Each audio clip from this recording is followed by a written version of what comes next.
Olá, vamos a mais um vídeo do canal Realidade Intocável. Este vídeo é o 16º da série de estudos que estamos fazendo do livro de texto do 100. Hoje nós vamos estudar a seção 5, a função do trabalhador de milagres, do capítulo 2, a separação e a expiação. Conforme nossa proposta, vamos ler alguns parágrafos desta seção e fazer alguns comentários segundo o nosso entendimento. É essencial lembrar que só a mente pode criar e que a correção pertence ao nível do pensamento. Ampliando uma declaração anterior, o espírito já é perfeito, portanto, não requer correção. O corpo não existe, exceto como instrumento de aprendizado para a mente. Este instrumento de aprendizado não está sujeito a erros próprios, porque não pode criar. É óbvio, então, que induzir a mente a desistir de suas criações equivocadas é a única aplicação da capacidade criativa que é verdadeiramente significativa.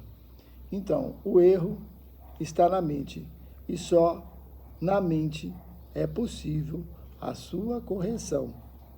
O corpo é um mero aprendiz da mente e o espírito já é perfeito. Então, portanto, não carece de correção. Mas vamos continuar. Mágica é o uso da mente de forma criativa, porém equivocada ou não mental. Os medicamentos físicos são formas de encantamentos, e ele coloca encantamentos entre aspas.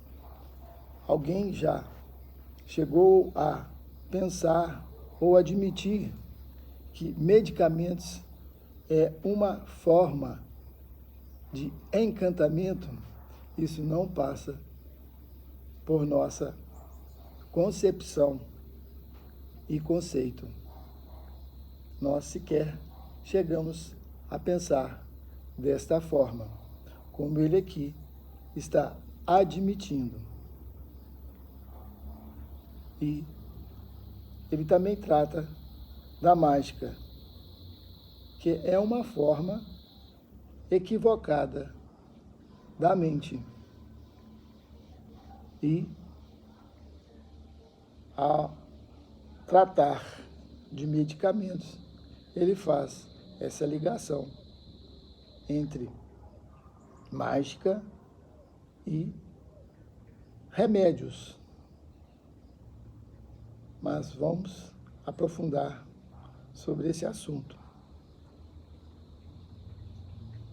Os medicamentos físicos são formas de encantamentos, mas se tens medo de usar a mente para curar, ou seja, sem os medicamentos, não deves tentar fazê-lo. O próprio fato de teres medo faz com que tua mente seja vulnerável à criação equivocada. Estás, portanto, propenso a compreender de forma equivocada qualquer cura que possa ocorrer e ser incapaz de aceitar a fonte real da cura. Nestas condições, é mais seguro para ti apoiar-te temporariamente em instrumentos de cura físicos, porque esses não podes perceber equivocadamente como as tuas próprias criações.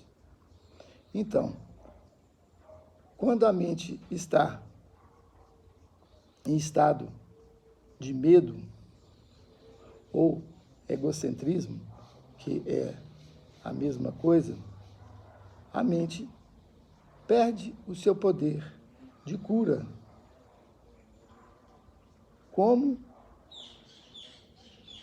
está numa situação de medo, você pode realizar qualquer tipo de cura. Então, lançar mão de recursos físicos, que no caso são os remédios, é ainda uma forma aceitável pela mente que se encontra neste estado, que é o estado normal nosso. E ele continua: enquanto persistir o teu sentimento de vulnerabilidade, não deves tentar apresentar milagres. Sobre o estado de medo, a mente não pode apresentar milagres, que é, neste caso, a sua autocura, pois todo estado de enfermidade ou de desarmonia que possa estar manifestando no plano físico, primeiramente veio manifestar no plano mental. E lá que está a cura, ou seja, lá que está a correção do erro, pois o corpo é um mero aprendiz da mente. Continuando, eu já disse que milagres são expressões da mentalidade disposta para o milagre. E essa mentalidade milagrosa significa mentalidade certa. Aquele que tem a mentalidade certa não exalta nem deprecia a mente do trabalhador de milagres ou a de quem o recebe. Todavia, como uma correção, o milagre não precisa esperar que a mentalidade daquele que recebe esteja disposta para o que é certo. De fato, seu propósito é restaurá-lo à sua mente certa. É essencial, porém, que o trabalhador de milagres esteja em sua mente certa, mesmo que por um breve período de tempo, ou será incapaz de estabelecer a mentalidade certa em outra pessoa. Então, a mente disposta a milagres, como ele diz aqui, é a mente certa. Em contrapartida, embora ele não menciona a possibilidade de existir a mente que está errada. E nós vamos tratar desse assunto mais para frente. Então, o trabalhador de milagres, ele tem que estar em sua mente certa. E a mente certa é que proporciona a cura. Vamos lá. Aqui ele diz o seguinte, sobre a mentalidade certa. Todas as formas da mentalidade disposta para o que é certo são resultados da recusa em aceitares a expiação para ti mesmo. Se tu a aceitas, está em posição de reconhecer que aqueles que necessitam de cura são simplesmente aqueles que não compreenderam que a mentalidade certa é a cura em si mesma.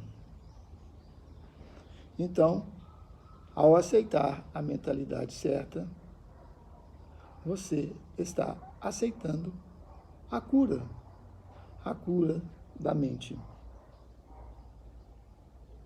Mas continuando, deve-se enfatizar mais uma vez que o corpo não apreende e nem tampouco cria. Como um instrumento de aprendizado, ele meramente segue o aprendiz. E quem que é o aprendiz? É a mente.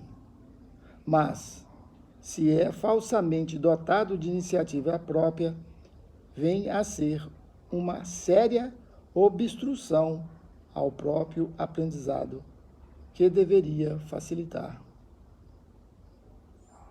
Apenas a mente é capaz de iluminação. Vamos fixar bem isso. Apenas a mente é capaz de iluminação. O espírito já é iluminado e o corpo em si é por demais denso.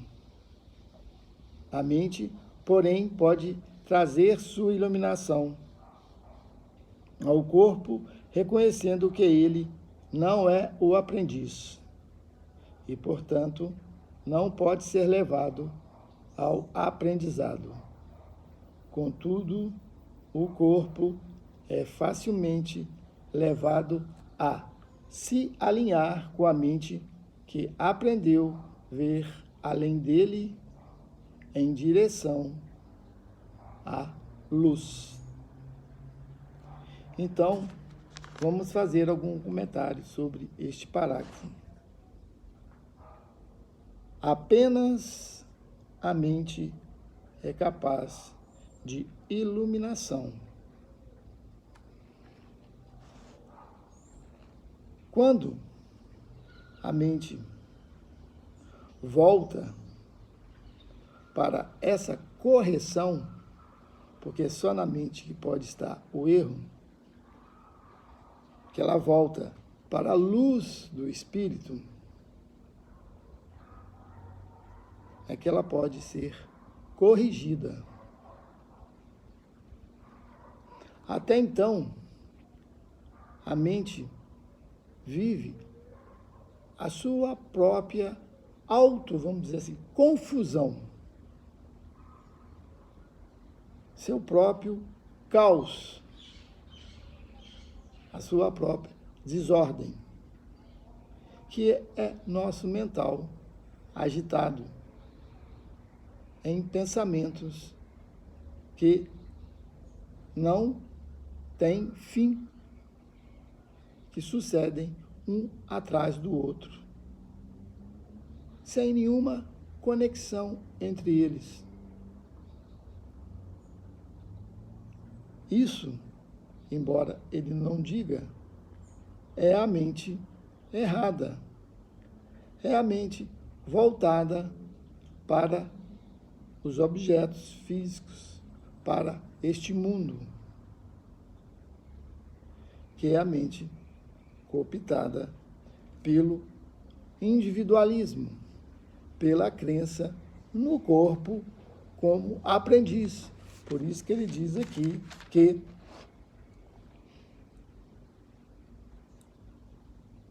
o corpo, ele é meramente, segue o aprendiz, ele não é aprendiz, mas se é falsamente dotado de iniciativa própria, vem a ser uma séria obstrução ao próprio aprendizado, que deveria facilitar.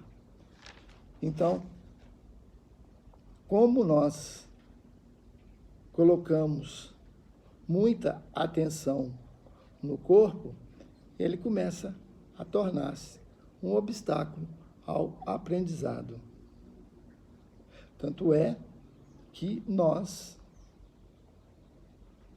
em casos neste que ele reafirma que sobre a enfermidade, nós achamos que ela está somente no corpo e oferecemos para sua cura os remédios. E não sequer chegamos à compreensão que essa enfermidade está em nossa própria mente. E ela é que deve ser corrigida ou curada. Então ele diz o seguinte, em outro capítulo, em outro parágrafo, desculpe. O aprendizado corretivo sempre começa com o despertar do espírito e o afastamento da crença na vista física.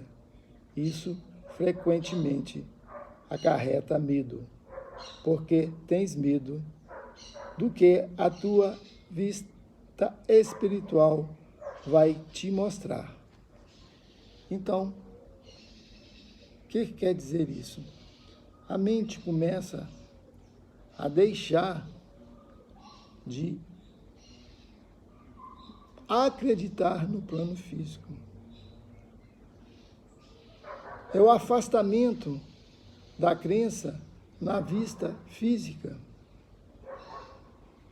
E ela começa a ser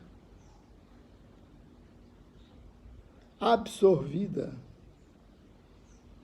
a se alinhar ao espírito. E toda aquela confusão em que ela estava submetida em seus pensamentos desordenados, começa a ser desfeita, pois as sombras não existem perante a luz. E uma noite escura cede a aurora de um dia sob a luz do sol.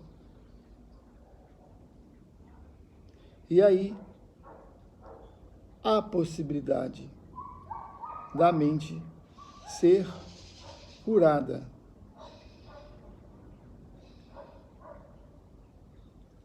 A todos que me escutaram até o presente instante, até um próximo vídeo, que estaremos continuando com o nosso estudo sobre o livro de texto do O 100.